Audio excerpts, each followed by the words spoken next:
बीते सत्र में, और मैंने एक सीरीज की शुरुआत की थी जिसका शीर्षक है कुछ सत्य जिन्हें मैंने सीखा बीते 50 वर्षों में। और मुझे लगा कि मुझे इन चीजों को आपके साथ इसलिए बांटना चाहिए क्योंकि यह वर्ष जो है वह मेरे लिए दो कारणों से विशेष है। पहला कारण यह है कि पिछले सप्ताह मैंने अपने 70वां जन्मदिन मनाया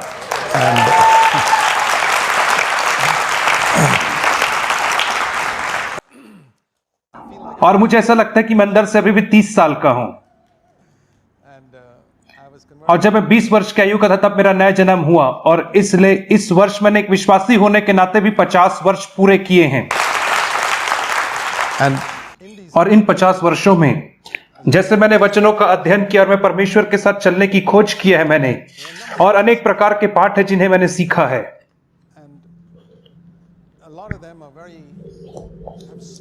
और इनमें से अनेक पाठों ने मेरे जीवन के अनेक समस्याओं का निराकरण किया है।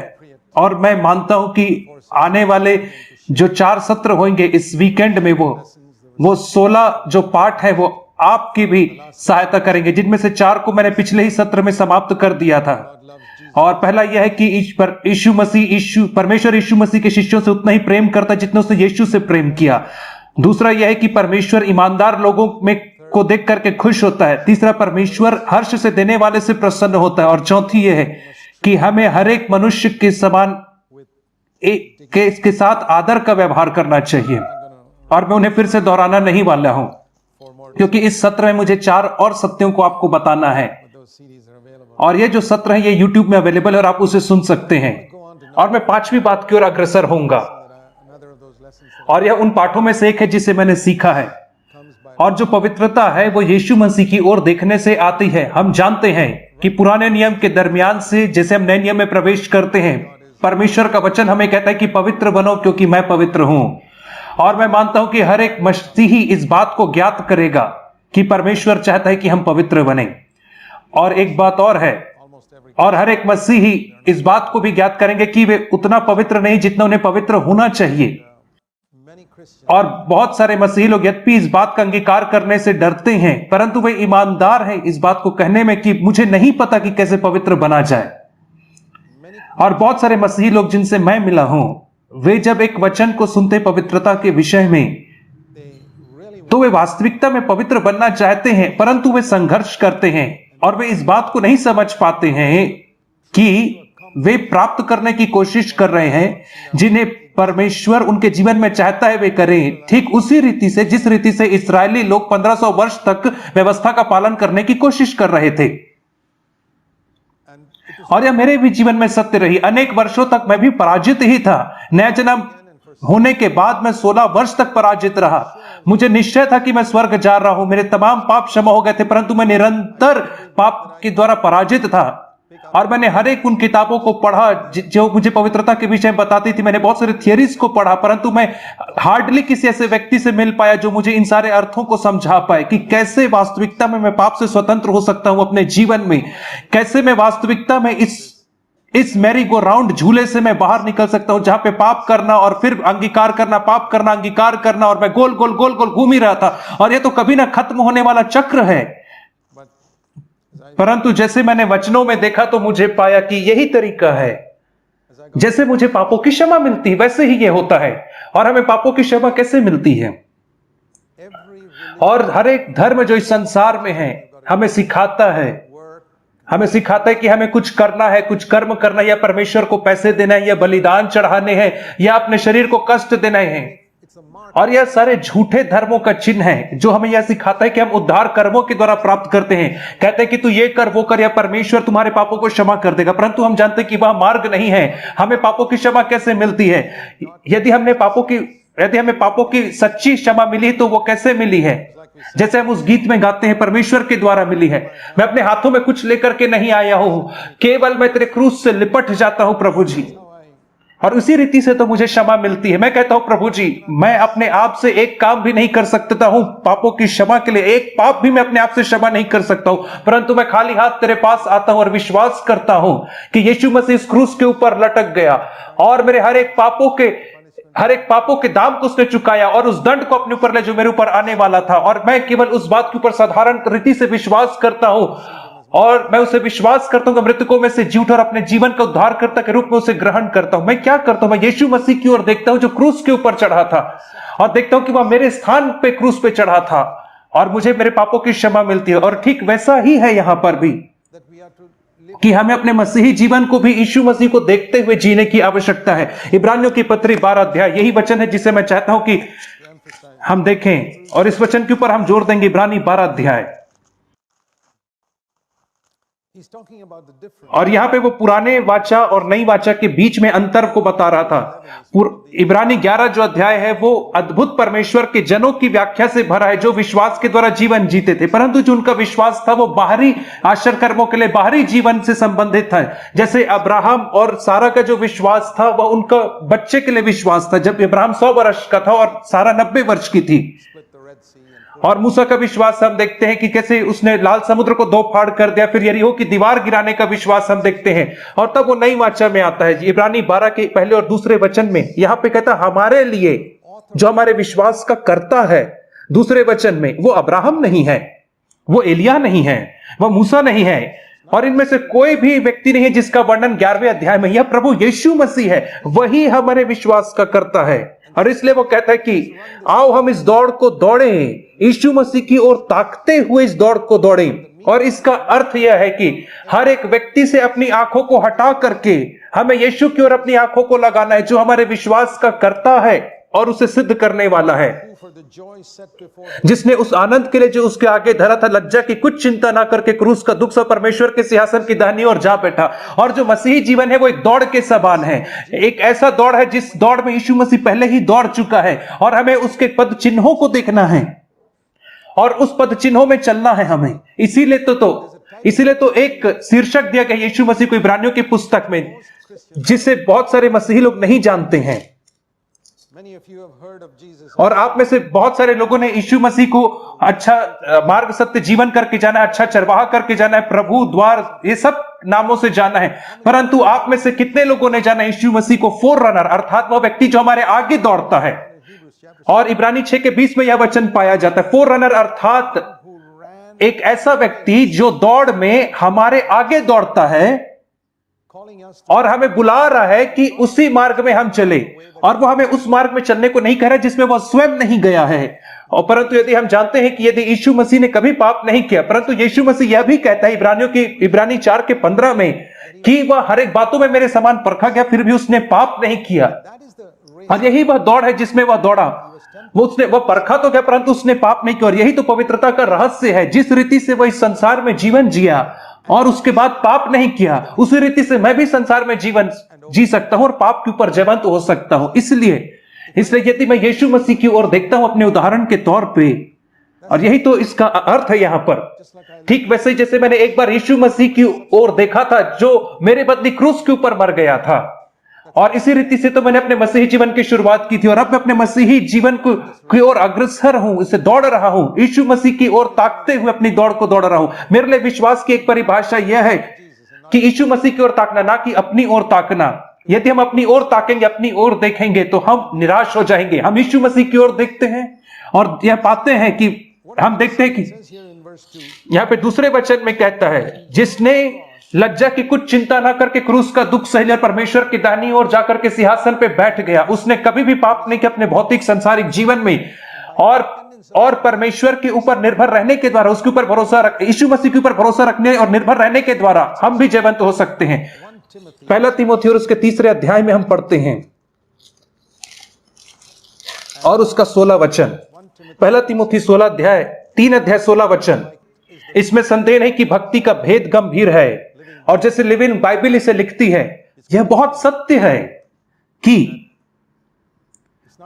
और एक भक्ति में जीवन जीना आसान काम नहीं, परंतु यह रहस्य है। मिस्ट्री का मतलब होता है रहस्य, और भक्ति में जीवन जीने का रहस्य क्या है?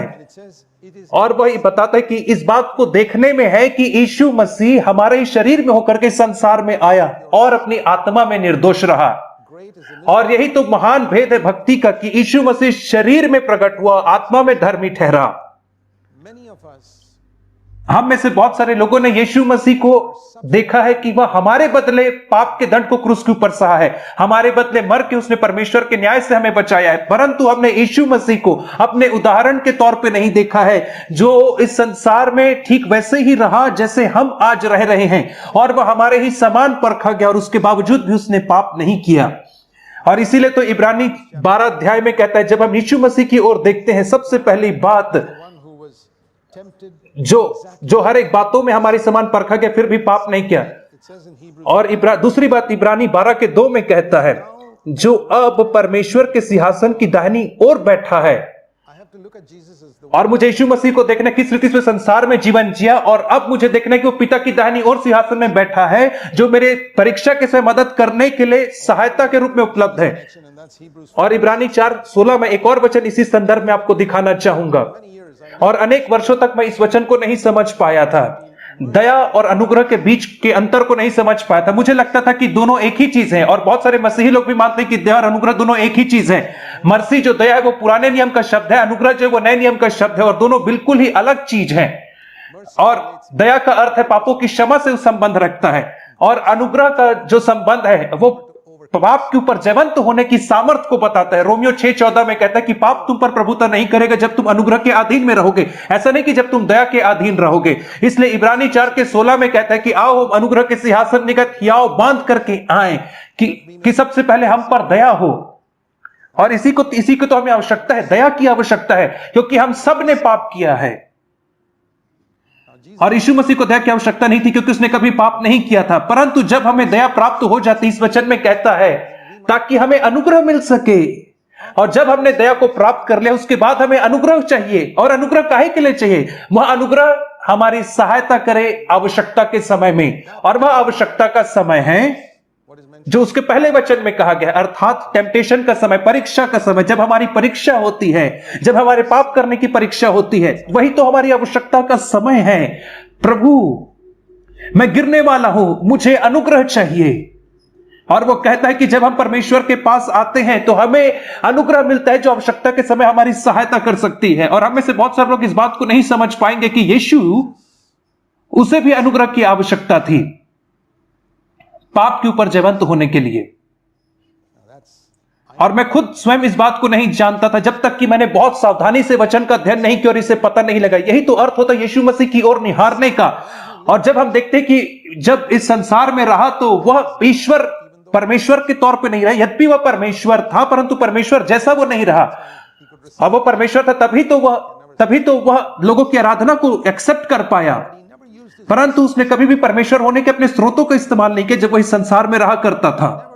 यद्यपि वह परमेश्वर था, उसने कभी भी अपने स्रोतों का इस्तेमाल नहीं किया परमेश्वर होने के नाते, तो वो हमारे लिए एक उदाहरण नहीं बन सकता था। और इसीलिए हम लूका 2 अध्याय में पढ़ते हैं, उसके जन्म के समय से लेकर,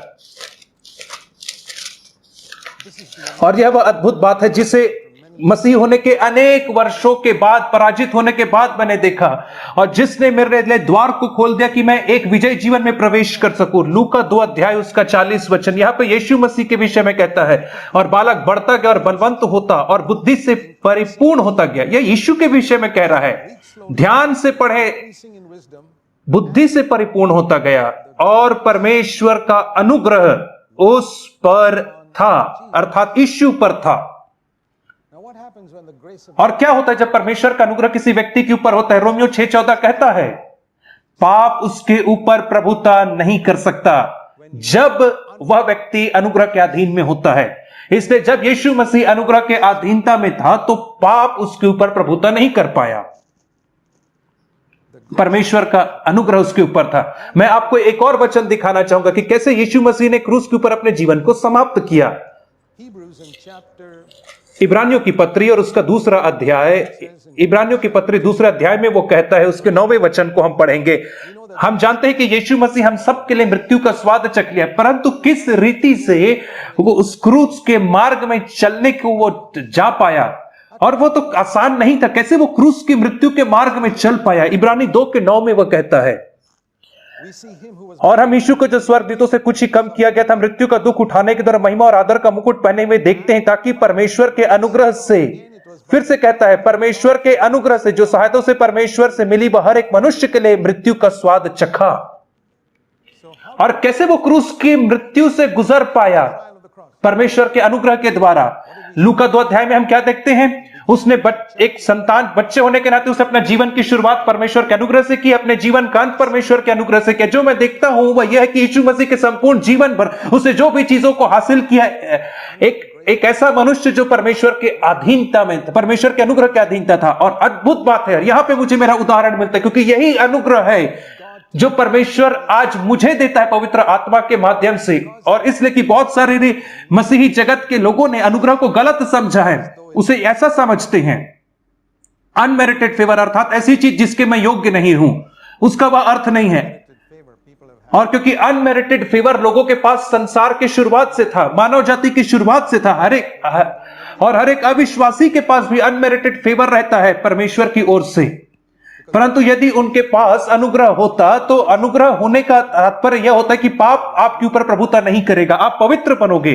पवित्रता जो है वह संघर्ष करने से नहीं आती है, और जो मसीही संदेश है वो सेल्फ इंप्रूवमेंट प्रोग्राम नहीं है। यह तो परमेश्वर का अनुग्रह है जो मेरे अंदर काम करता है, मेरी सहायता करता है, मुझे पवित्र बनाता है। यह परमेश्वर का अनुग्रह है। और जैसे दूसरे शब्दों में कहता है रोमियो की पत्री 8 अध्याय में और उसके दूसरे वचन में, रोमियो की पत्री 8 अध्याय 2 वचन, जीवन की आत्मा की व्यवस्था ने मसीह यीशु मुझे पाप और मृत्यु की व्यवस्था से स्वतंत्र कर दिया।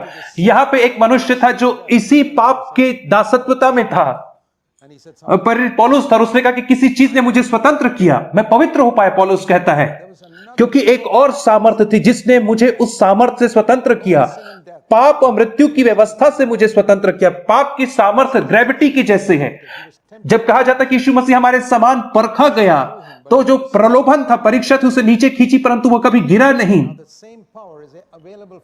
और क्योंकि वह अनुग्रह के द्वारा नहीं गिरा, और वही अनुग्रह आज हमारे लिए उपलब्ध है। वह जो जीवन जो उसने जिया, वह जीवन मेरे लिए उपलब्ध है। यही तो इस वचन का अर्थ है कि आत्मा की व्यवस्था ने मुझे मृत्यु और पाप की व्यवस्था से स्वतंत्र किया। यदि मैं इसे बताना चाहूं उदाहरण में, और जो पाप की व्यवस्था है वह मुझे नीचे खींचती है, और जब तक मैं संसार में रहूंगा पाप मुझे नीचे खींचता रहेगा। परंतु मैं आपसे कहना चाहता हूं कि यीशु मसीह वो पाप करने के लिए परखा गया, परंतु उसने पाप नहीं किया। और यदि आप किसी से आकर्षित नहीं होते तो वहां पे कोई टेम्पटेशन नहीं है।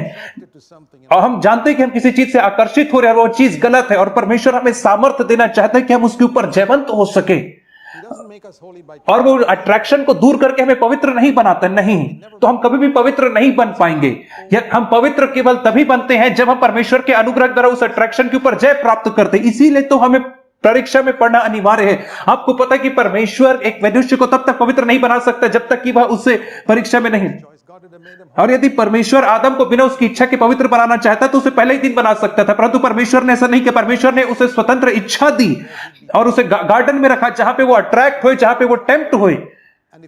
और यदि वो उसे रिजेक्ट करता तो वो पवित्र बन जाता। और यही तो पवित्रता का मार्ग है। इसीलिए तो परमेश्वर हमारे जीवन में परीक्षाओं को आने की अनुमति देता है। और यीशु मसीह हमारा उदाहरण है जो हर एक बातों में हमारे समान परखा और उसके बाद भी वो जयवंत होकर के निकला। यहाँ पे रोमियो 8:2 में कहता है कि यह जो आत्मा की व्यवस्था है, जो मसीह यीशु में जो मेरा जीवन है, इसने पौलुस को स्वतंत्र किया पाप और मृत्यु की व्यवस्था से। और जिस रीति से हमने इब्रानियों की पत्री में पढ़ा, परीक्षा के क्षणों में हमें परमेश्वर के अनुग्रह के पास आना और कहना है कि प्रभु जी मुझे अनुग्रह दे, मैं अपने आप से इसे जयवंत नहीं हो सकता हूं इस परीक्षा में।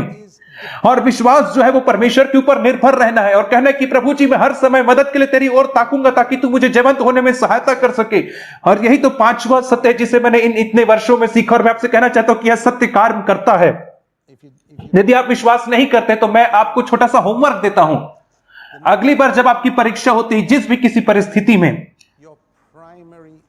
और जो आपका मुख्य क्षेत्र है जहां पे आप अनेक बार पराजित होते हैं, चाहे वो इंटरनेट पोर्नोग्राफी रहे, अश्लील चीजों को देखना रहे, या स्त्रियों के पीछे कुदृष्टि डालना रहे, क्रोध रहे, कोई भी क्षेत्र आपके जीवन का क्यों ना रहे जहां पे आपको लगता है कि आप निरंतर गिर रहे हैं, बार बार गिर रहे हैं, या कोई आपके अंदर माफ ना करने वाली आत्मा है, कड़वाहट है किसी व्यक्ति के प्रति जो आपको बार बार नीचे खींच रही है, आप उसका सामना करें और आप पाएंगे कि कुछ समय के बाद आप उसका सामना नहीं कर पा रहे हैं, आप गिरने में कगार पे हैं, चाहे वो कड़वाहट रहे, क्रोध रहे या सेक्सुअल लस्ट रहे।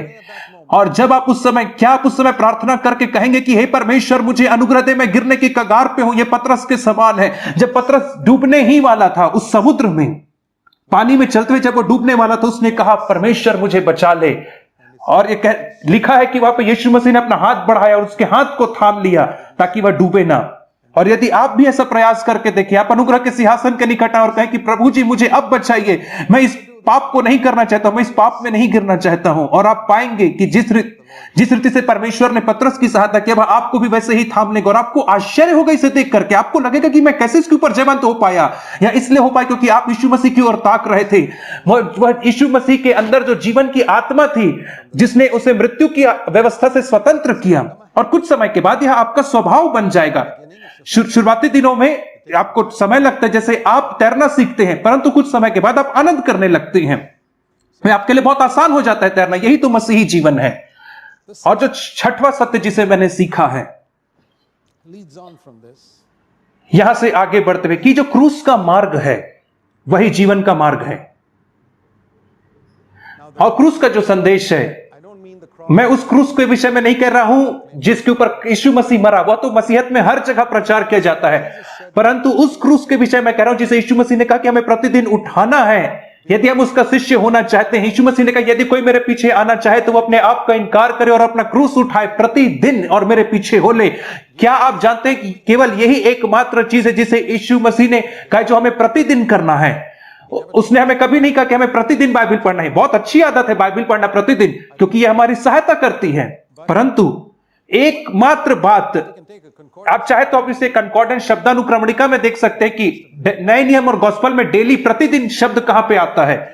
और यीशु मसीह ने एकमात्र चीज जिसे यीशु मसीह ने कहा कि आपको अपने जीवन के हर दिन करना, और वह है कि क्रूस उठाना, प्रतिदिन करने के लिए कहा है। जब मैं एक जवान मसीही था, मुझे कहा गया कि प्रतिदिन प्रार्थना करो, मुझे प्रतिदिन बाइबल पढ़ने को कहा कि सारी अच्छी आदतें हैं, और प्रतिदिन दूसरों के साथ संगति करने की खोज करो, या किसी को गवाही दो, और ये चारों अद्भुत बातें हैं।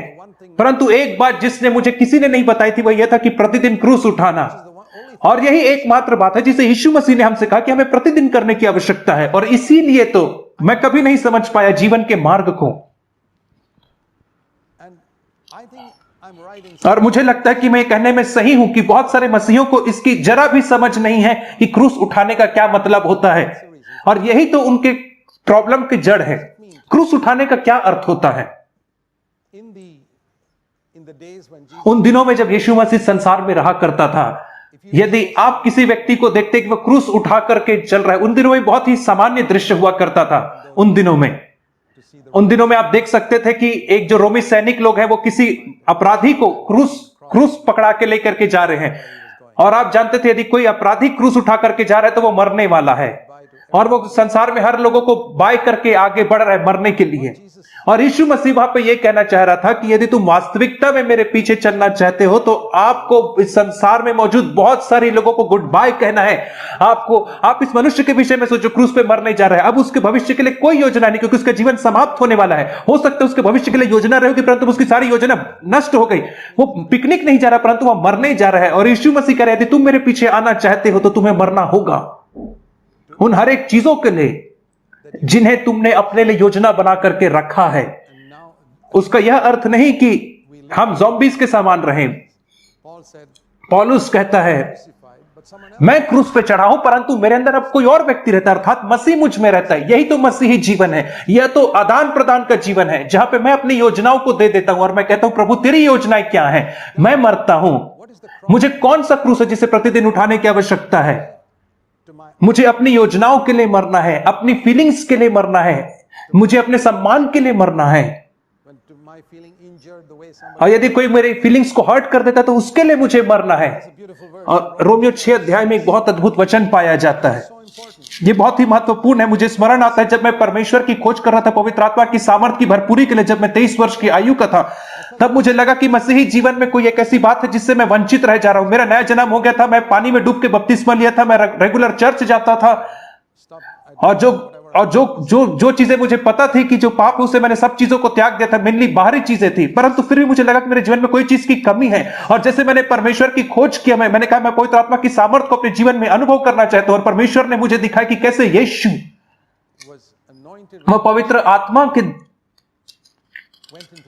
पवित्र आत्मा से अभिषिक्त हुआ जब वह बपतिस्मा के पानी में गया। बपतिस्मा का पानी हमें दर्शाता है आत्मा के लिए मरना। वह किसी और को अनुमति दे रहा था ताकि उसे पानी में ढकेले। और यह चित्र है इसका कि हम दूसरे लोगों को अनुमति देते कि हमें क्रूस पर चढ़ाएं। और जब यूहन्ना बपतिस्मा देने वाला यीशु को पानी में से ऊपर उठाता है, यह इस चीज का चित्र था कि परमेश्वर उसे मृतकों में से जीवित कर रहा है। और यहां पे हम देखते हैं कि यीशु मसीह क्रूस के मार्ग को वहां पे ग्रहण कर रहा था बपतिस्मा में। और यह उसका चिन्ह था जिसमें उसमें पहले ही 30 वर्षों तक क्रूस को, अपने आत्मा की मृत्यु को जो उसने ग्रहण किया था, आत्मा की मृत्यु, ताकि परमेश्वर उसे उस जीवन जीने के लिए सामर्थ्य दे सके। और इसी मार्ग में तो मुझे चलना है। और यहां पे इस वचन के विषय में बात कर रहा हूं, रोमियो 6 और 11 वचन।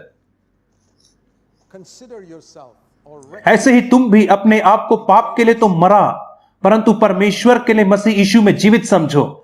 और यहां पे एक बात है, एक ऐसी परिस्थिति में जहां पे मैं परीक्षा में पढ़ रहा हूं या मैं प्रोवोक हो रहा हूं, तो मुझे इस वचन के पास आना और कहना है, प्रभु जी तूने मुझे कहा है कि मुझे अपने आप को मरा हुआ सा ज्ञात करना है, समझना है।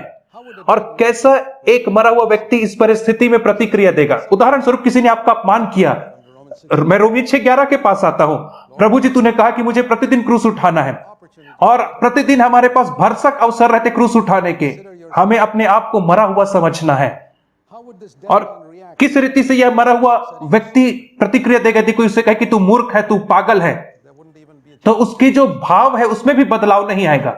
और कल्पना करिए ऐसे जीवन में पहुंचना जहां पे आपको जरा भी चोट नहीं पहुंचती, क्योंकि आपने क्रूस के मार्ग को चुन लिया है, जीवन के मार्ग को चुन लिया है, आपने अपने आप को मृत ज्ञात कर लिया है।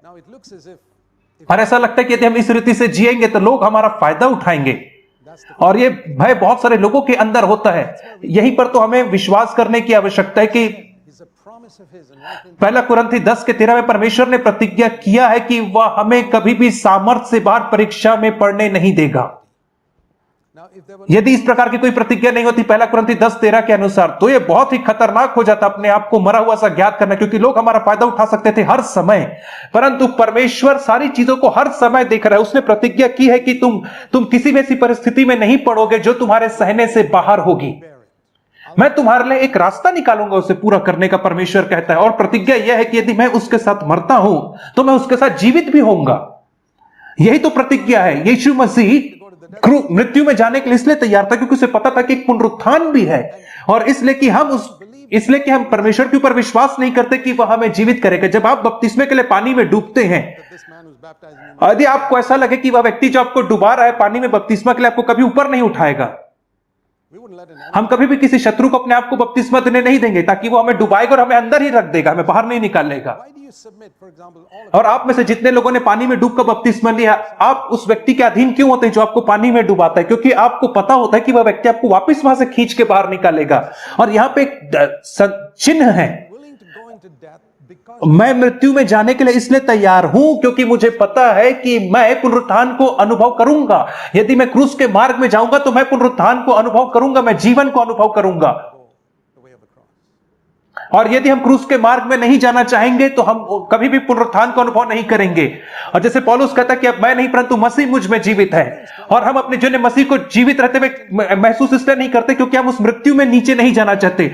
जब कोई मुझे अपमान करता है तो मैं वहां पे मरने के लिए असमर्थ रहता हूं, और मैं आदम के संतानों के समान प्रतिक्रिया देना चाहता हूं। इसलिए कि इसका परिणाम यह होता है कि अनेक वर्ष बीतने के बाद भी मैं पौलुस के समान उसके पुनरुत्थान की सामर्थ्य को अनुभव नहीं कर पाता हूं। परमेश्वर की इच्छा यह है कि हम परमेश्वर की सामर्थ्य को अनुभव करें जो हमें प्रतिदिन उठाता है, प्रतिदिन में पुनरुत्थित करता है। यदि मैं क्रूस के मार्ग को चुनता हूं तो परमेश्वर मुझे निश्चित तौर पर अपने पुनरुत्थान की सामर्थ्य में मेरी अगुवाई करेगा। इसीलिए तो हम क्रूस के मार्ग को चुनते हैं।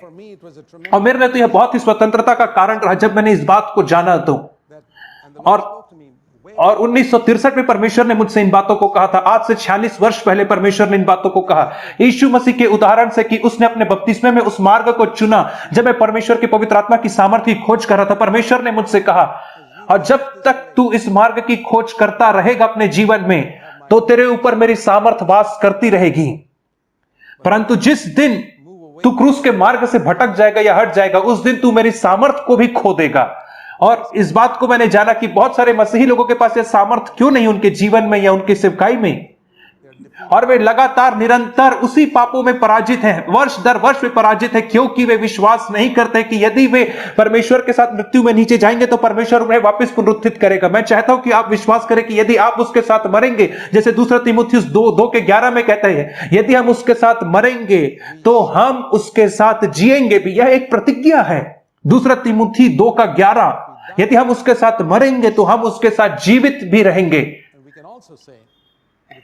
और हम ऐसा भी कह सकते हैं कि मैं उसके साथ मरने को तैयार नहीं हूं तो मैं जीवित भी नहीं रहूंगा और मैं 7वें सत्य की ओर जाऊंगा। जो 7वां सत्य जिसे मैंने सीखा वह यह है, और यह मेरे लिए स्वतंत्र करने वाला सत्य रहा। और यह संसार की जो भी विचार है मेरे लिए, मेरे विषय में, इस संसार में जिस किसी के विचार है वो कचरे के डब्बे में डालने के योग्य हैं। यदि किसी के विचार जो आपके प्रति है आपको चोट पहुंचाते हैं, आपको विचलित करते, तो आप कभी भी यीशु मसीह का अनुसरण नहीं कर पाएंगे। और वह व्यक्ति आपके विषय में किसी परिस्थिति में कितना जानता है। हो सकता है कि वो आपकी आलोचना इसलिए कर रहा है कि आपसे जलन रखता हो या क्रोधित हो, और बहुत सारे कारण हो सकते हैं, परंतु उनके जो ओपिनियन है, उनके जो विचार है आपके लिए, वो कूड़े के डब्बे में डालने के योग्य है। और यही बात लागू होती है जब कोई आपकी प्रशंसा करता है। उदाहरण स्वरूप, यदि 10,000 लोग आपको स्वर्गदूत कहेंगे तो क्या आप स्वर्गदूत बन जाएंगे? नहीं। यदि 10,000 लोग आपको पवित्र व्यक्ति कहेंगे तो क्या आप पवित्र व्यक्ति बन जाएंगे? नहीं। हम इस बात को जानते हैं। यदि 10,000 लोग आपको शैतान कहेंगे तो क्या आप शैतान बन जाएंगे? नहीं। तो ये सारी बातें क्यों हमें इतनी विचलित करती, परेशान करती हैं? और क्यों हम इन चीजों से विचलित हो जाते हैं? जब किसी व्यक्ति ने हमारे विषय में कुछ बुरा काम है पता चलता तो हम क्यों विचलित हो जाते हैं? मुझे एक संत के विषय में बात याद आती है, परमेश्वर के संत के विषय में। और यदि वे वास्तविकता में मेरे विषय के सत्य को जानते तो जो बातें कहने उससे कहीं बदतर बातों को कहते। क्या यह सत्य नहीं है? कई बार लोग परमेश्वर के सामने घुटने टेकते और कहते हैं, हे परमेश्वर, मैं कितना अभागा तुच्छ पापी हूं। और दूसरे दिन जब वे सुनते हैं कि किसी ने उन्हें पापी करके बुला दिया तो उन्हें बहुत विचलन हो जाता है। तो ये बात को दर्शाता है कि हम प्रार्थना में केवल धर्मी शब्दों का इस्तेमाल कर रहे हैं, परंतु हम ऐसा जीवन नहीं जी रहे हैं, क्योंकि हम किसी और व्यक्ति को बिल अनुमति नहीं देंगे कि वह हमें पापी करके बुलाए। जो लोगों के विचार है हमारे लिए वो केवल कूड़े के डब्बे में डालने के योग्य है, क्योंकि अंतिम दिन में परमेश्वर उस बातों से हमारा न्याय करेगा जिन बातों को वो हमारे भीतर देखता है। बाइबल कहती 1 कुरिन्थी 4 अध्याय में और उसके 5वें वचन में, और समय से पहले किसी भी बात का न्याय ना करो, परंतु परमेश्वर के आने तक ठहरे रहो, क्योंकि जब वह आएगा तो वह अंधकार की छिपी बातों को ज्योति में दिखाएगा। और मैं मानता हूं कि हम में से हर एक के पास यह अनुभव रहा होगा कि जहां पे हमने अच्छे अभिप्राय से कोई काम किया, आपने कुछ अच्छे अभिप्राय से बात कही, परंतु लोगों ने उसे गलत समझा। हो सकता है कि आपके पति या पत्नी, पड़ोसी या भाई या बहन, किसी ने उसे आपको गलत समझ लिया, परंतु आपने अच्छे मन से किया और आपने सोचा कि क्यों ये लोगों ने मुझे गलत समझा, मेरा तो मन ऐसा नहीं था। परंतु परमेश्वर जिस रीति से मनुष्य आपका न्याय करते हैं वैसे वो आपका न्याय नहीं करेगा, क्योंकि परमेश्वर आपके मन के अभिप्रायों को देखता है। यशायाह 2 अध्याय में, और मैं आपको बताना चाहता हूं यह वह वचन है जिसने मेरी सहायता की जब मैं प्रचार करना आरंभ किया था। उस समय मैं 23 वर्ष की आयु था जब मैंने परमेश्वर के वचन का प्रचार करना आरंभ किया, और हर एक जवान व्यक्ति के समान। और लोगों के सामने खड़े होने के लिए मेरे अंदर बहुत डर रहता था, और मैं बहुत विचलित हो जाता था, घबरा जाता था। मैं उन्हें खुश भी करना चाहता था। मैं उस समय तक पब्लिक स्पीकर नहीं था, और मैंने ऐसे कभी कंपटीशन में स्कूल कॉलेज में भाग भी नहीं लिया था। और जब मैं लोगों के सामने खड़ा होता था तो मैं नर्वस हो जाता था, और मेरे अंदर एक बड़ी लालसा थी कि जो हर एक जवान प्रचारक के अंदर होती कि लोगों को प्रसन्न करे, खुश करे। और उसने मुझे सीमित कर दिया, मुझे रोक दिया। और तब मुझे यह वचन मिला यशायाह 2 अध्याय से और उसके 22 वचन से। और मुझे नहीं पता आपके लिए, परंतु मुझे तो इसने स्वतंत्र करके रख दिया। यशायाह 2 का 22, जहां पे परमेश्वर कहता है, इसलिए तुम मनुष्यों से परे रहो जिनकी श्वास उनके नथनों में है, क्योंकि उसका मूल्य है ही क्या। और मैं आपको बताना चाहूं कैसे इस वचन ने मुझे स्वतंत्र किया। इस वचन से परमेश्वर मुझे कह रहा था कि हर एक मनुष्य वह इसलिए जीवित है क्योंकि उसके नथनों में श्वास है, और जिस क्षण मैं उसके नथनों से श्वास को ले लूंगा तो वह मनुष्य मिट्टी हो जाएगा, वह मिट्टी में मिल जाएगा। क्या हम इस बात को जानते हैं? और जब एक मनुष्य की श्वास उससे ले ली जाती है तो कुछ ही समय में वो मिट्टी में तब्दील हो जाता है। और जिस बात को परमेश्वर ने मुझसे कहा है कि जब तू लोगों से बातचीत कर रहा है तो कल्पना कर कि तेरे सामने छोटे छोटे मिट्टी के ढेर पड़े हुए हैं, और उनके नथनों में थोड़ी सी श्वास है, इसलिए वे इधर उधर हिल डुल सकते हैं और बातचीत कर सकते हैं, परंतु अलग अलग रंग के तेरे सामने मिट्टी के ढेर बैठे हुए हैं। और मैं आपको बताना चाहता हूं कि इसने मुझे वाकई में स्वतंत्र कर दिया। और मैंने कहा प्रभु जी ये तो इतने से ही है, और क्या मैं इस बात से विचलित होऊंगा कि मिट्टी के ढेरों के अंदर थोड़ा सा इनके नथनों में श्वास है, और यहां पे सर्वशक्तिमान परमेश्वर का प्रतिनिधि होकर के मैं खड़ा होकर के यहां पे बोल रहा हूं, क्या मैं इनसे डरूंगा? ये तो केवल मनुष्यों के विचार है मेरे लिए। और ये मुझे इतना स्वतंत्र कर दिया उस दिन, और अनेक वर्षों तक मैंने इस बात को जाना है।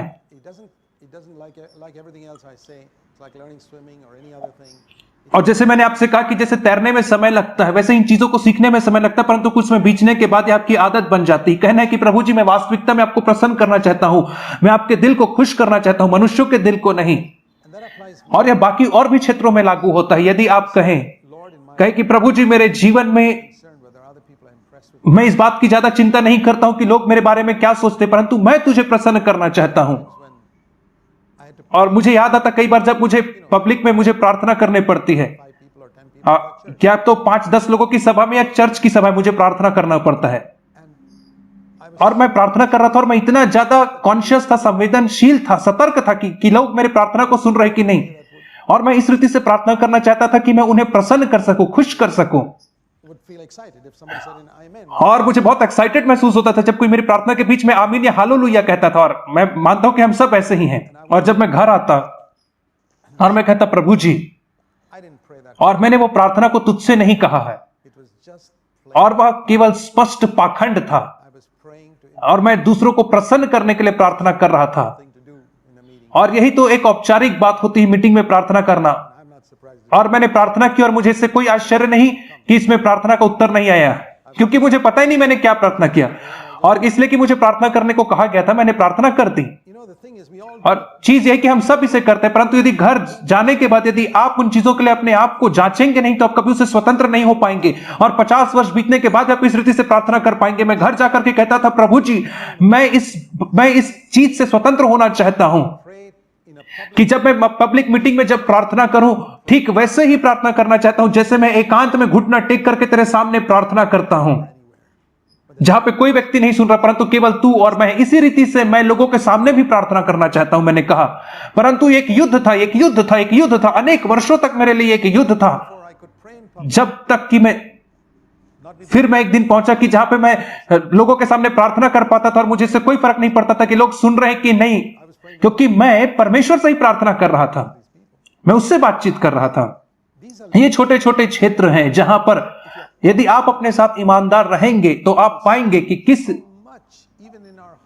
किस रीति से हमारे सबसे पवित्र गतिविधि में भी हम मनुष्यों को खुश करने की कोशिश कर रहे हैं। और आपको पता है जब आप मनुष्यों की खुश करने की कोशिश करते हैं तो एक जंजीर के समान है जो आपको नीचे खींचने की कोशिश करती है, और आप ज्यादा से ज्यादा तेज दौड़ने की कोशिश करें परंतु आप कोई प्रगति नहीं करें, क्योंकि यह जो जंजीर है आपको पीछे खींचती रहती है। और हमें इस जंजीर को तोड़ने की आवश्यकता है, और हमें मनुष्य क्या सोचते हैं इसको कचरे के डिब्बे में डाल देना है।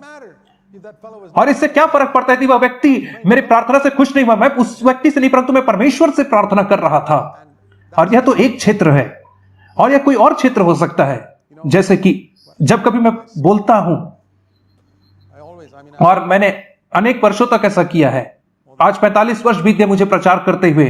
मैं घर जाकर के अपने आप से प्रश्न पूछता हूं, प्रभु जी, मैंने प्रभु से पूछता हूं क्या ऐसी कोई बात है जिसे मैंने कह दी जो लोगों की सहायता नहीं करती थी, परंतु मैंने लोगों को खुश करने के लिए कोई ऐसी बात तो नहीं कह दी प्रचार में। मैं अपने आप को शुद्ध करना चाहता हूं। इन चीजों से स्वतंत्र, लोगों के विचारों से स्वतंत्र होने का एकमात्र तरीका यह है कि परमेश्वर के सामने ईमानदारी से स्वीकार करना कि आप अनेक परिस्थितियों में मनुष्यों की विचारों की खोज करते हैं, या आपने इन बातों को इसलिए कहा मनुष्यों को खुश करने के लिए, और कहना है कि प्रभु जी मैं तुझे खुश करना चाहता हूं। और अद्भुत बात यह है कि और जब हम इस भावना से स्वतंत्र होंगे मनुष्यों के विचारों से, और जो मनुष्यों की जो सोच है हमारे लिए, वह एक जंजीर के समान है जो हमें पीछे खींचती है, जो बहुत सारे विश्वासियों को पीछे खींचती रहती ताकि वो अपने परमेश्वर के लिए पूर्ण उद्देश्य को पूरा ना कर पाए। और आप देखिए कि आपके मसीही जीवन कितना ज्यादा बाधा में आ जाता है, क्योंकि आप इस बात की चिंता करते हैं कि लोग क्या कहेंगे, लोग क्या सोचेंगे। इसलिए आपको इस बात को समझने की आवश्यकता है, वह बात जो परमेश्वर का वचन कहता है कि मनुष्यों की परवाह करना बंद कर दे, उसकी श्वास उसके नथनों में है, तू उसके अभिप्रायों की, उसके शब्दों की क्यों चिंता करता है। और जब मैंने इन वचनों की तुलना की जिसे परमेश्वर पिता ने यीशु मसीह के विषय में कहा, यीशु मसीह के बपतिस्मे के ऊपर, कि यह मेरा प्रिय पुत्र है जिससे मैं अत्यंत प्रसन्न हूं।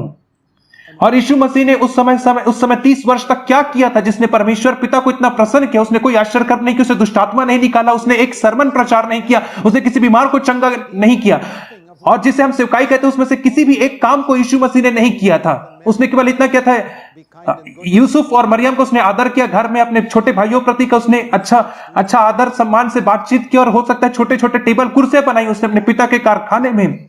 परंतु किस कारण से पिता उससे प्रसन्न था? और हम सोचते हैं कि वो परमेश्वर का महान जन जो इधर उधर प्रचार करता है, परमेश्वर उसी से प्रसन्न होता है।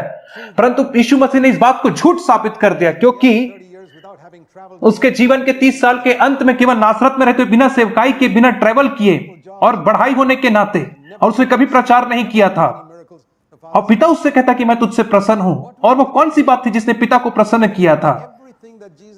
कि उन हर एक चीजों में जिसे यीशु मसीह ने उन 30 वर्षों में किया, वह केवल परमेश्वर की ही अभिप्राय की खोज करता रहा। और उसने कहा कि मैं केवल उन्हीं कामों को करता हूं जो परमेश्वर को प्रसन्न करती है। आप इसे अपना उदाहरण बना लें और कहें कि प्रभु जी, मैं उस जगह में पहुंचना चाहता हूं, चाहे मुझे वहां पहुंचने में 10 वर्ष क्यों ना लग जाए। और मैं कहता हूं प्रभु जी, यदि मुझे 10 साल ही क्यों ना लग जाए वहां पहुंचने में, वहां पहुंचना चाहता हूं। आप इसे सुनकर के कह सकते हैं कि कल से मनुष्य के विचारों के विषय में चिंता नहीं होगा। और मैं आपसे कहना चाहता हूं कि तुरंत विलुप्त नहीं होगा, हो सकता है 10 साल लग जाए आपको इसके ऊपर जीवंत होने में, परंतु आप हार ना माने। जब कभी आप निराश हो जाए दूसरों के ओपिनियन से, जब कोई आपको अच्छा कहे, आपकी तारीफ करे, तो आप ऊपर फूल जाएं। और मैंने कहा, प्रभु मुझसे कह रहा था कि मैं तुझे एक ऐसी जगह में लाना चाहता हूं जहां पे मनुष्यों की जो आलोचनाएं हैं वो तेरे हृदय में एक हल्की सी विचलन उत्पन्न नहीं करेगी, तेरे हृदय में एक पंख भी नहीं हिलेगा। परंतु उससे भी कठिन क्या है कि जो मनुष्यों की तेरे प्रति स्तुति है, वह भी तेरे हृदय में एक पंख को नहीं हिला पाएगी। तब तो तू वास्तविकता में लोगों के सोच विचार से स्वतंत्र हो चुका। और इस एक वचन के अनुसार, गलातियों की पत्री 1 अध्याय उसका 10वां वचन,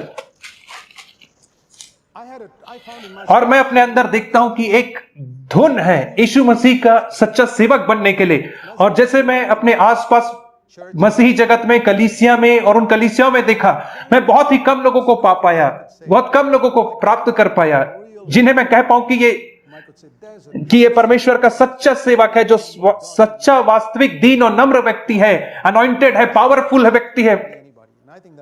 और यह बात सत्य है अनेक जगहों में। और मेरे अंदर खुद यीशु मसीह का सेवक होने की एक बहुत बड़ी लालसा थी, जवान मनुष्य होने के नाते। परंतु गलाती 1 के 10 में मैं पढ़ा, जहां पे अंतिम बात में कहता है, यदि मैं अब तक मनुष्यों ही को प्रसन्न करता रहता तो मैं मसीह का दास ना होता। और इसे मैंने लकड़ी की तख्ती में लिखा, और मैंने अपने घर के बैठक रूम में इसे अनेक वर्षों तक लगा के रखा, और देखते रहा। मैंने कहा कि यदि मैं मनुष्य को प्रसन्न करूंगा तो मैं मसीह का दास नहीं हो सकता। और यह बात मेरे दिमाग के अंदर तक घुस गई। यदि आप परमेश्वर का दास होना चाहते तो आपको कभी भी मनुष्यों को प्रसन्न करने की खोज नहीं करना, आपको केवल परमेश्वर को प्रसन्न करने की खोज करना है। आपको केवल परमेश्वर के प्रति संवेदनशील रहना है कि वो आपको देख रहा है। और मैं हमेशा सावधान रहता हूं जब भी मैं प्रचार करता हूं, और मैं मानता हूं कि यीशु मसीह सबसे प्रथम कुर्सी में बैठ करके मेरे सुन रहा है। कल्पना करिए यदि यीशु मसीह वास्तविकता में फिजिकली आपके सामने बैठा है, तो मुझे कुछ फर्क नहीं पड़ेगा कि आप लोग मेरे सरमन के विषय में क्या सोचते, परंतु मुझे कंसर्न रहेगा कि यीशु मसीह मेरे विषय में क्या कहता है। और मैं कहता हूं, प्रभु जी, यहाँ पे जहां तूने कहा 2 या 3 मेरे नाम से इकट्ठा होते, वहां पे मैं उपस्थित होता, और मैं मानता हूं प्रभु जी तू यहाँ पे है। और हमें वास्तविकता में इस भावना से स्वतंत्र होने की आवश्यकता है। यह एक बहुत बड़ा क्षेत्र हमारे जीवन का जहां हमें स्वतंत्र होना है, जहां पे हम इस बात को जाने कि मनुष्यों का जो अभिप्राय है, मनुष्यों की जो सोच है, वो मेरे लिए कुछ भी मायने नहीं रखती है। जब मैं मसीह के न्यायासन के सामने खड़े होऊंगा तो परमेश्वर इस संसार के किसी भी व्यक्ति से नहीं पूछेगा कि तुम जैक पूनम के विषय में क्या सोचते हो। वो किसी भी व्यक्ति की रिकमेंडेशन को नहीं चाहता है, उनकी सिफारिश को नहीं चाहता है। और हमने अपनी कल्पना का भूतकाल के दिनों में बहुत गंदी गंदी चीजों के लिए इस्तेमाल किया। मैं कहता हूं कि अब हम अपनी कल्पना का इस्तेमाल अच्छी चीजों के लिए क्यों ना कर सके। और कई बार मैं कल्पना करता हूं कि मसीह आ गया है और उसे अपना न्याय का सिंहासन लगाया है और एक एक करके वो लोगों को बुला रहा है और एक एक करके लोग उसके सामने आ रहे हैं और फिर मेरा नाम आता और मैं उसके सामने खड़ा हूं और मैं कल्पना कर रहा हूं कि कैसे वो मेरे पूरे जीवन का न्याय कर रहा है। और मैं पा रहा हूं कि जो भी लोगों ने मेरे विषय में बातें कही हैं, उन बातों का यीशु मसीह के ऊपर कोई फर्क नहीं पड़ता, क्योंकि वो मुझे अंदर अंदर तक जानता है। और मैं इसे कहता हूं कि प्रभु जी मैं तेरे सामने खड़ा हूं। और ठीक वैसे ही जैसे आप एक परीक्षा का अभ्यास करते हैं, यह तो सबसे महत्वपूर्ण बात है जो अंतिम दिन में होगी, जब हम मसीह के न्याय आसन के सामने खड़े होंगे। और इसने मेरी बहुत सहायता की कि मैं स्वतंत्र हो सकूं मनुष्यों के अभिप्रायों से स्वतंत्र होने के लिए। यदि इसे आज आप नहीं जानते हैं तो जब आप मसीह आएगा तो आप इन बातों को जान पाएंगे, पहचान पाएंगे कि जो भी बातें मनुष्य आपके विषय में सोचते थे, आपके विषय में जो अच्छा कहते थे, बुरा कहते थे, वे केवल कचरे के डिब्बे में डाले जाने के योग्य है। और मैं एक क्वालिफिकेशन के साथ इस बात को कहता हूं, और वह है यदि वह सचमुच में एक भक्तिमय पुरुष है जिसने आपको आपके विषय में ओपिनियन दिया, कोई राय दिया है, तो मैं उसे गंभीरता से लूंगा, क्योंकि वह व्यक्ति परमेश्वर के मन को प्रकट करता होगा। यदि प्रेरित पौलुस यहां पे रहता, यदि प्रेरित पौलुस आकर के मेरे विषय में कुछ बातों को कहता, तो उस बात को मैं गंभीरता से लेता, क्योंकि वो एक ऐसा पुरुष है जो परमेश्वर के साथ निकटता से चल रहा है। वह मेरी क्रिटिसाइजिंग नहीं कर रहा, आलोचना और मेरी स्तुति नहीं कर रहा, परंतु वो मेरी सहायता कर रहा है कि मैं अपने आप को देख सकूं। और यही एकमात्र क्वालिफिकेशन है जिस व्यक्ति को मैं अनुमति देता हूं मुझे बताने की। 8वां सत्य, हमें निरंतर पवित्र आत्मा से भरना है। इफिसियों की पत्री 5 अध्याय। यह एक और बात है जिसे मैंने सीखा अपने जीवन में। पवित्र आत्मा से एक बार भरा जाना पर्याप्त नहीं है, और मैं मानता हूं कि यह बहुत बड़ी गलती जिसे बहुत सारे लोग करते हैं। और वे अपने जीवन के एक समय के विषय में बात करते हैं जहां पे उन्होंने पवित्र आत्मा से भरे गए थे, पवित्र आत्मा के बपतिस्मे को प्राप्त किया था। मैं मानता हूं कि हमें पवित्र आत्मा से भरे जाने की आवश्यकता है, परंतु हमें निरंतर पवित्र आत्मा से भरे जाने की आवश्यकता है। और यहां पे एक शब्द आता है बपतिस्मा, और यह जो है रहस्यमय शब्द है। और जैसे मैंने और इसके विषय में पढ़ा तो मैंने पाया जो बपतिस्मा है वो अंग्रेजी शब्द नहीं था, इसलिए तो यह इतना रहस्यमय शब्द है। यह बपतिस्मा जो शब्द है वो अंग्रेजी का शब्द नहीं है, वो यूनानी का शब्द है। और यदि आप यूनान देश में रहते, ग्रीस देश में रहते, आज से 2000 साल पहले आप सुनते कि यदि कोई व्यक्ति अपने हाथ को बैप्टाइज कर रहा है, मतलब कि उसने अपने हाथ को पानी में डुबा दिया, उसका मतलब है सिर्फ डुबाया जाना। यही तो ग्रीक शब्द का अर्थ है, बपतिस्मा का अर्थ होता है डुबाया जाना। और इसलिए जब वो कहता है पानी में बपतिस्मा का अर्थ है पानी में डुबाया जाना। यीशु मसीह ने कहा कि पिता, पुत्र और पवित्र आत्मा के नाम से लोगों को पानी में डुबाओ। और दूसरा तरीका है डूबने का, यदि आप नायग्रा फॉल के नीचे खड़े हो तो आप पूरे रीति से डूब जाओगे, और इसी रीति से तो आप पवित्र आत्मा से बपतिस्मे को पाओगे, डूबोगे।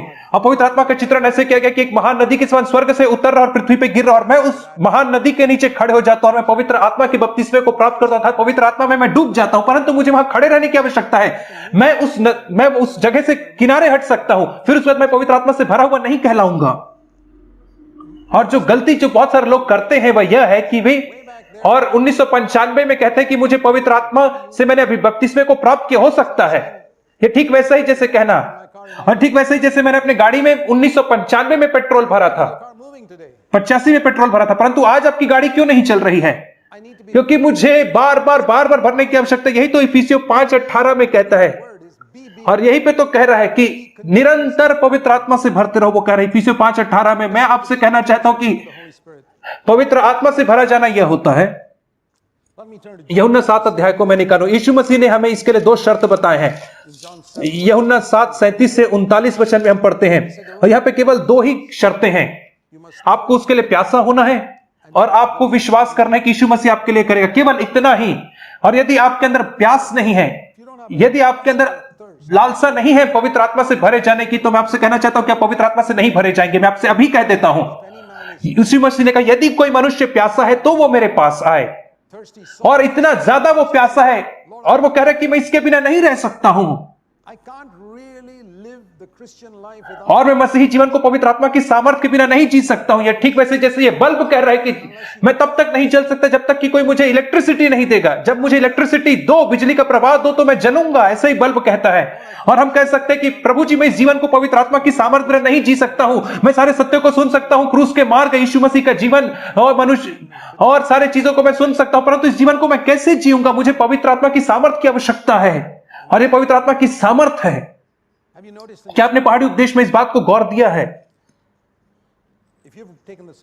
यदि आप पहाड़ी उपदेश को गंभीरता से लें और उसके बाद आप मत्ती 5, 6, 7 को पढ़ें, तो उन तीनों को पढ़ने के बाद क्या निष्कर्ष में आप पहुंचते हैं? किसी ने मुझसे कहा था, मुझे याद आता है, भाई जैक, यह जो पहाड़ी उपदेश है यह असंभव है जीवन जीने, क्योंकि इतना कठिन है इस हिसाब जीवन जीना। मैंने कहा यह कठिन नहीं, परंतु यह संभव है। जब तक तुम समझोगे कि यह कठिन है, तब तक तुम कोशिश करते रहोगे। मैं तुमसे कहता हूं कि यह असंभव है। तुमको लगता है कि क्या एक स्त्री के ऊपर कुदृष्टि डालना 30 वर्ष में, क्या तुमको लगता कठिन है? या 30 वर्ष में कभी भी क्रोध नहीं करना यह कठिन बात है? यीशु मसीह इस रीति से तो रहा, और कभी मनुष्यों से आदर की खोज नहीं किया, कभी भी लोगों को नहीं पता चलने देना जो भी काम उसने गुप्त में किया परमेश्वर के लिए। यह असंभव है।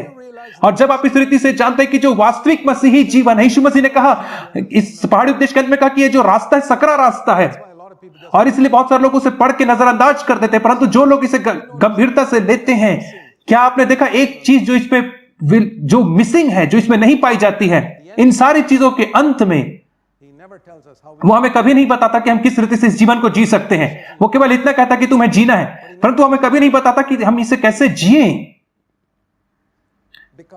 क्योंकि पहाड़ी उपदेश का जो पूरा उद्देश्य था, उसकी जरूरत यह थी कि हमें एक आवश्यकता के स्थान पे लेकर के आना, जहां पे परमेश्वर हमारी ईमानदारी को देखे। ठीक वैसे जैसे 10 आज्ञाओं के साथ था। 10 आज्ञा को यदि ले तो लोग 9 आज्ञा को रख सकते थे, परंतु 10वीं आज्ञा को नहीं पालन कर पाते थे, क्योंकि जो बाकी 9 आज्ञा थी वो सारी बाहरी आज्ञा थी। व्यभिचार न कर, हत्या न कर, और मूर्ति पूजा न कर, और झूठी गवाही न दे, और सबत के दिन को मान। परंतु जो 10वीं आज्ञा थी, और वह था कि लालसा मत कर, लालच मत कर अपने पड़ोसी की पत्नी का, लालसा मत कर, लालच मत कर अपने पड़ोसी के घर का, अपने पड़ोसी की बेटी की लालच ना कर, ये जो भी चीज तेरे पड़ोसी की उसकी तू लालसा ना कर। कोई भी इस आज्ञा को नहीं रख पाता था। और क्यों परमेश्वर ने वहां पे 10वीं आज्ञा को अंत में छोड़ दिया था? इस बात को परखने के लिए कि इस्राएल में कितने सारे लोग ईमानदार रहेंगे इस बात को कहने में कि प्रभु जी मैं उस 10वीं आज्ञा का पालन नहीं कर पा रहा हूं, मेरी सहायता करके मैं उसे पालन करना चाहती। इसी बात को तो पौलुस ने रोमी 7 अध्याय में कहा। जब वो 10वीं आज्ञा के पास पहुंचता है तो वो कहता है कि मैं इसे नहीं पालन कर पा रहा हूं, मैं स्ट्रगल कर रहा हूं, मैं देख रहा हूं मेरे अंदर हर एक प्रकार के लस्ट है, मेरे अंदर अभिलाषा है। वो कहता है मैं कैसा भागा मनुष्य हूं, मैं कैसे स्वतंत्र होऊंगा? और परमेश्वर उसके लिए मार्ग निकालता स्वतंत्र होने का। और ऐसे ही पहाड़ी उपदेश के साथ है।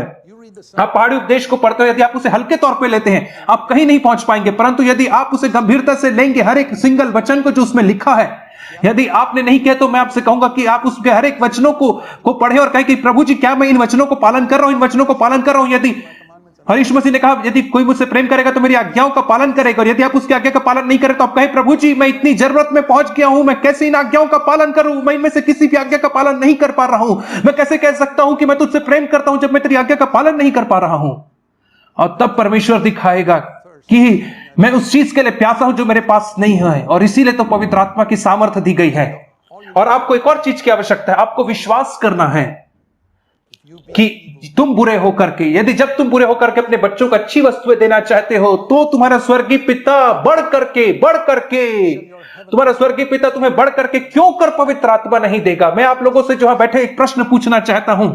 और जो थियोलॉजी के जो बहस हैं, और बैप्टिस्ट और पेंटिकॉस्टल के जो अलग अलग जो चरम सीमा है उनके बीच में, जो पवित्र आत्मा के जो बपतिस्मे के विषय में जो इनके सिद्धांत है, उनके बहस में अपना पड़िए। आप अपने आप से प्रश्न पूछें, क्या मेरे जीवन से जीवन के जल की नदियां बह करके निकल रही हैं? मैंने पाया कि मेरे जीवन से नहीं निकल रहा है, मैं तरोताजा नहीं हूं।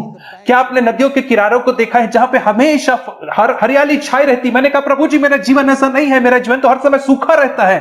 और मुझे लगा कि मुझे पवित्र आत्मा की सामर्थ की आवश्यकता है। मैंने पहाड़ी उपदेश को पढ़ा, मैंने जाना कि मैं इसे नहीं पालन कर पा रहा हूं। मैंने कहा मुझे पवित्र आत्मा की सामर्थ की आवश्यकता है, और अनेक वर्षों तक मैं इस बात के ऊपर विश्वास नहीं कर पाया कि परमेश्वर मेरे लिए ऐसा कर सकता है। और एक दिन मेरे जीवन में जब मैंने कहा प्रभु जी मैं विश्वास करता हूं कि मेरे लिए ऐसा कर सकता है, और फिर मैंने उसकी परिपूर्णता को महसूस किया।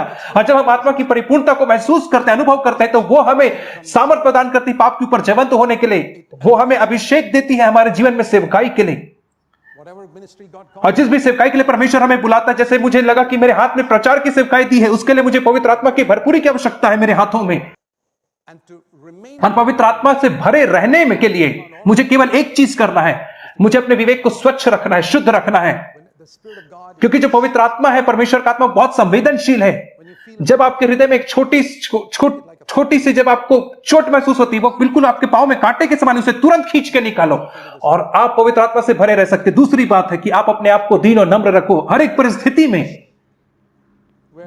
जहां पे परमेश्वर आपको एक ऐसे स्थान में लेकर के आता है जहां पे लोग आपकी निंदा करते हैं, तो आप नम्र हो जाए। यही बात को तो मैंने पाया है कि अनेक वर्षों में यदि मैं अपने विवेक को स्वच्छ रखूंगा और अपने आप को दीन और नम्र करूंगा हर एक परिस्थिति में जिन्हें परमेश्वर लेकर के आता है, जहां पे मैं दीन और नम्र बनूं, तो मैं पाता हूं कि मैं पवित्र आत्मा से भरा हुआ जीवन रह सकता। क्योंकि जो पानी वो सबसे पहले निचले स्थानों में जाता है यदि मैं अपने आप को दीन और नम्र करूंगा। और बाइबल कहती है कि परमेश्वर नम्र लोगों को अनुग्रह देता है, और तभी तो जीवन के जल की नदियां वहां पे बहकर कहेंगे यदि मैं सबसे निचले स्थान को लूंगा तो। और यही वह तरीका है, परमेश्वर चाहता है कि हम मसीही जीवन को जिए पवित्र आत्मा की सामर्थ्य से निरंतर भर के, और यही तो उत्तर है। और आज शैतान ने ऐसे ऐसे कामों को किया है कि और मसीही लोगों को इस एक्सट्रीम और उस एक्सट्रीम, इस चरम सीमा उस थियोलॉजिकल प्रॉब्लम में लेकर के चला गया है। और इसका आंसर थियोलॉजी में नहीं, परंतु इसका उत्तर है प्यास में है, और यह कहने में है, इस बात को ज्ञात करने में है कि उस जिस जीवन के लिए नया नियम मुझे बुलाया मैं जीवन नहीं जी पा रहा हूं, या और स्ट्रगल और डिसीजन में नहीं है, परंतु इसमें है कि परमेश्वर की खोज करना उसके पवित्र आत्मा की सामर्थ के लिए। और मैं जानता हूं कि इस बात ने मेरे जीवन को परिवर्तित किया, और यीशु मसीह पवित्र आत्मा से अभिषेक से भरा हुआ था। यही तो उसके जीवन का रहस्य था। और यदि उससे पवित्र आत्मा की आवश्यकता थी तो मुझे कितने बढ़कर की आवश्यकता, हमें कितनी आवश्यकता है। आइए हम प्रार्थना करें, आइए हम परमेश्वर के सामने अपने सरों को झुकाएं और उसकी खोज करें। परमेश्वर एक भला परमेश्वर है, और वे लोग जो उससे मांगते उन्हें परमेश्वर भली भेंट प्रदान करता है।